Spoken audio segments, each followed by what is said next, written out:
বুধবার রাজ্যের প্রথম বিজেপি সরকারের পক্ষ থেকে বিধানসভায় প্রথম দিন, আর আজই রাজ্যের জয়ী বিধায়কদের বিধানসভায় শপথ নেওয়ার দিন। মানুষ দুহাত ভরে আশীর্বাদ করেছেন। এবার মানুষের জন্য কাজ করতে হবে।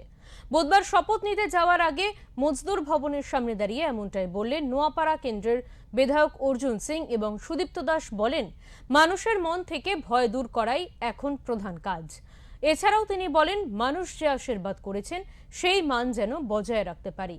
এছাড়া ডাবল ইঞ্জিন সরকারের হাত ধরে বাংলা দাঁড়াবে, এমনটাই আশা তাদের।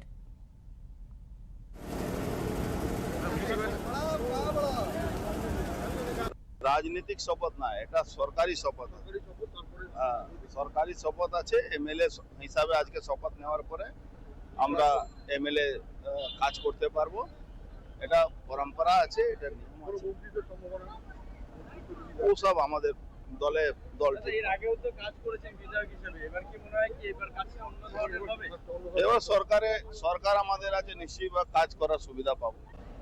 মানুষের প্রতি কৃতজ্ঞতা জানাবো যে মানুষ এই দায়িত্ব দিয়েছে এবং ঈশ্বরের কাছে প্রার্থনা করি মানুষ যে দায়িত্ব দিয়েছে সেই দায়িত্ব পূরণ করার শক্তি ঈশ্বর আমাকে দিক। কারণ মানুষ দুহাত ভরে আশীর্বাদ করেছে, তাই মানুষের কাজগুলো করতে হবে।